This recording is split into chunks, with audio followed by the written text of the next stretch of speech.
ငါလည်းမမြဲဘူးငါပစ္စည်းတွေလည်းမမြဲဘူးတနေ့ကျရင်ငါတို့အလုံးထားသွားရမှာပဲအရာခတ်သိမ်းဟာဘယ်သူမှမမြဲဘူးသင်္ခါရတရားမှန်သမျှဟာ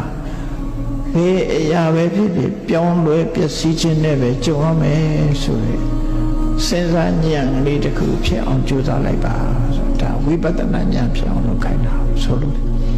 တနေ့တစ်ခါတော့တတိယကိုပိုင်တဲ့ပစ္စည်းတွေကိုကြည့်တနေ့ကျတော့ငါတို့ဒါလေးထားကြရတနေ့ကျတော့ငါတို့ထားကြရပစ္စည်းတွေပိုင်ဆိုင်တာတွေကြည့်ပြီးနှလုံးသွင်းငါတို့ကိုယ်တိုင်ကလည်းစွန့်ပစ္စည်းကလည်းငါတို့ကိုစွန့်ငါတို့ကတော့ပစ္စည်းကိုစွန့်ဘဝဆိုတာဘယ်ရမှမတည်မြဲပါလားမန္လေးမြို့ကြီးတည်ပြီးတော့နန်းတော်ကြီးဆောက်ပြီးနေသွားတဲ့မင်းတို့မင်းကြီးပဲရှောက်ရှိဘူးအဲ့ဒါလိုပဲဘဝဆိုတာမမြဲဘူးဆိုရင်အနိစ္စတင်ညာကိုဆင်ញင်တို့တရားနဲ့မကြဆင်ញင်သုံးသပ်ပေးခြင်းအပြင်ဝိပဿနာကုသိုလ်ဖြစ်ပါတယ်အဲ့ဒီဖြစ်လာတဲ့ဝိပဿနာကုသိုလ်သည်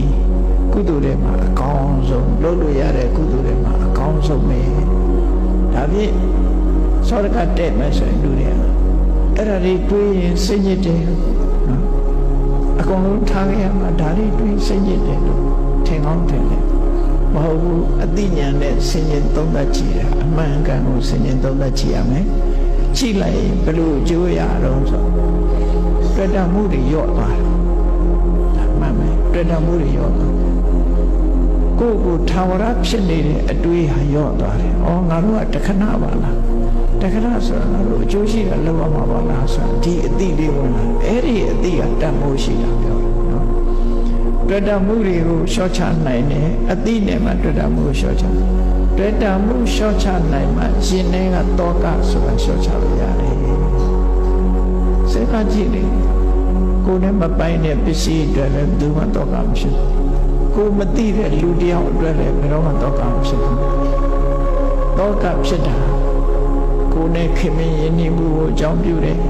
ကိုပိုင်ဆိုင်မှုကိုအကြောင်းပြုပြီးလူတွေဟာစိတ်ပူနေကြတာဖြစ်တယ်အဲ့ဒီစိတ်ပူမှုတွေကိုမခံစားချင်ဘူးဆိုလို့ရှိရင်တွေ့တာမှုတွေဖြောက်လိုက်ပါကြိုးစားပြီးတော့ဘာနဲ့ဖြောက်မမြဲဘူးဆိုတဲ့သဘာဝတရားကိုဆင်ញင်သုံးသပ်ပြီးတော့ရှော့ချပြီးဖြောက်ပါဒီနည်းဒီဆေးရလွယ်လို့တခြားနည်းမရှိဘူးမြတ်စွာဘုရားဟောတာနော်ဒါကြောင့်မို့ဘဝရရှိလာတဲ့အခါပစ္စည်းဥစ္စာနဲ့ပတ်သက်လာလို့ရှိရင်ပစ္စည်းဥစ္စာရှားဝေး